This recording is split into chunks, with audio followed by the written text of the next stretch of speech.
Everybody, welcome back to my channel. My name's Christina and today is my Pan That Polish update number 1. So the Pan That Polish is a collab series that I'm doing with my friend Josie this year. I will have her channel linked down below in case you want to check her out. But we're doing a year-long collab where our ultimate goal is to finish up some nail polishes. Basically, what we're doing is we're picking 3 nail polishes at a time to circle through. We use them until either we can't use them anymore, they go bad, we're tired of them and want to declutter them, or ultimately we finish them. My main goal for the entire year is to finish every single one of my colored nail polishes this year, which I know seems like a lofty and intense goal, but you know me, I gotta overachieve. So today will be the first update for this project pan. I'll also be showing you guys a close-up of my spreadsheet in my bullet journal, because a lot of you guys were interested in how I'm tracking this one. I actually think I stole this idea from Josie. I think she also has it tracking in a similar way. I think I might have stolen the idea from her, so thank you, Josie. I stole the idea from you. But anyways, before I ramble for literally an eternity, let's just get into today's update. So I will be showing you guys a picture right now of how I'm tracking this. Basically what I did is I wrote down the nail polish shades that I'm working on. I created little boxes underneath the names with M and P next to it. That stands for manicure and pedicure, to kind of show where I'm using each color. At the top I have H, D, and F. H is for half, D is for decluttered in case that happens, and F is for finished. So I have that for every single one. That way I can also keep track of these all year, because I would, again, really like to get every single one of my colored nail polishes out of my collection this year.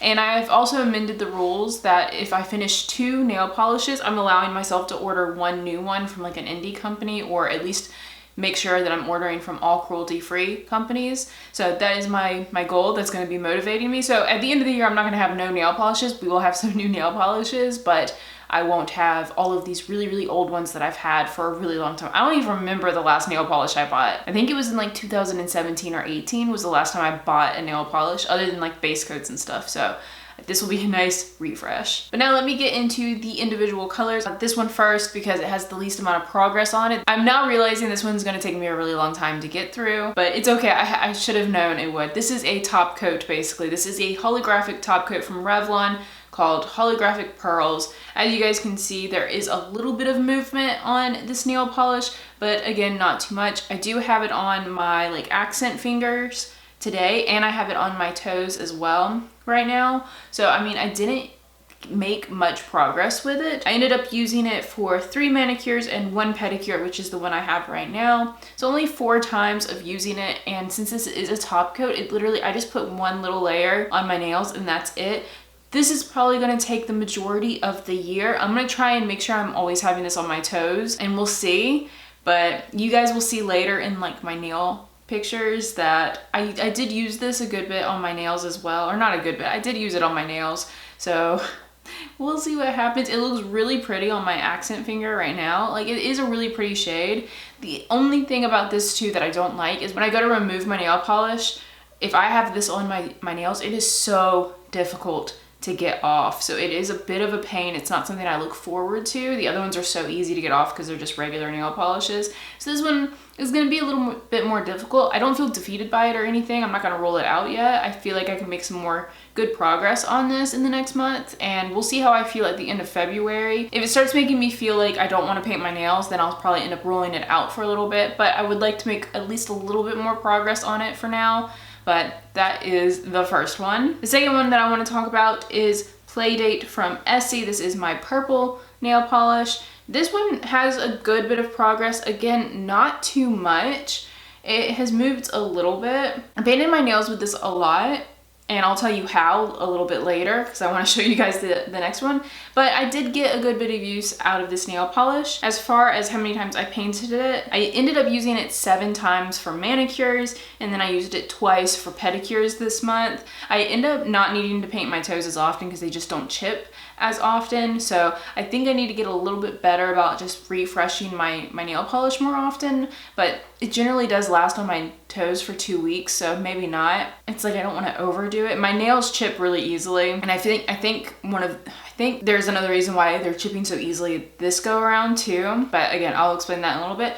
So I used it a good bit. It did move, so that's pretty impressive. I honestly didn't think any of these would move at all. I thought they would all look like the holographic nail topper, but I am very fortunate and very glad that these actually have some movement to them. And then the third shade that I'm currently working on is another Revlon nail polish, and this is in the color Love Struck. This is a baby blue color, and holy crap, this guy is actually almost done. I legit was almost convinced like a week ago that I was going to be able to finish this. Now this is not because I was painting my nails with so much. What I ended up doing, and what's on my nails right now, I think you guys can probably tell, this isn't like the exact color of this nail polish.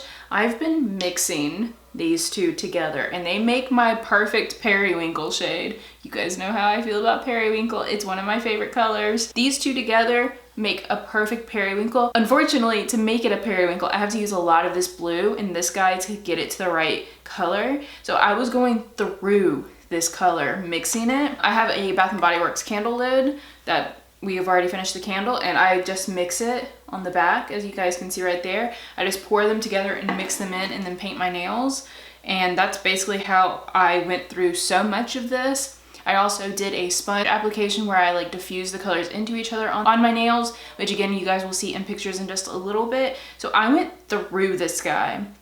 I almost want to do like a marbled nail because I know a lot of people said that uses a good bit of nail polish as well just to finish this, because it's getting to the point now I can't like get the brush in there. I have to like dip it a lot to even get a color on the brush. So that one I'm pretty sure I will finish after like another 3 or so paintings, especially if I keep doing this periwinkle nail, which honestly this is like the only color I've been wanting to wear on my nails anyways. Unfortunately, like I said, they are chipping a good bit. I had to touch them up a little bit this morning because like my pointer fingers were just completely chipped.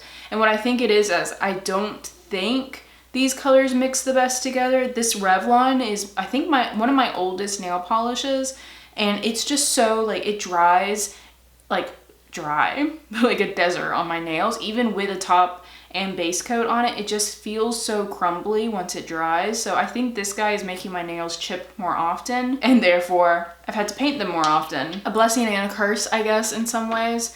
But with this guy, I did not put this on my toes at all. I did not use this as a pedicure, but on my nails, like my fingernails, I used it 7 times, and some of those times were being mixed with this guy. Some of it was on its own, but again, it chips so quickly that on its own, it was only lasting on my nails for like 3 or 4 days. And again, I do use a base and top coat. These are the Ella and Mila base and top coat. And even with these, it was still chipping really, really quickly. Honestly, it's probably like when I do my dishes and stuff, I should really wear gloves, but I just don't. But yeah, it was chipping really fast. But again, that guy is so close to being done. It will definitely be done in another couple weeks. So I'm actually gonna go ahead and introduce the next nail polish that I wanna work on. This is another Essie nail polish. This is in the color Touch Up, and it's this really pretty like pale mauve or a pale blush pink. It's really, really pretty. It's very full though. It's up here. This was actually a nail polish I bought around my wedding to like try out pale nail polishes before I got my nails done. So I used this a good bit around 2018. So this is probably the last nail polish I ever bought, was this guy. And as you can see, it's still pretty full. It's all the way up here.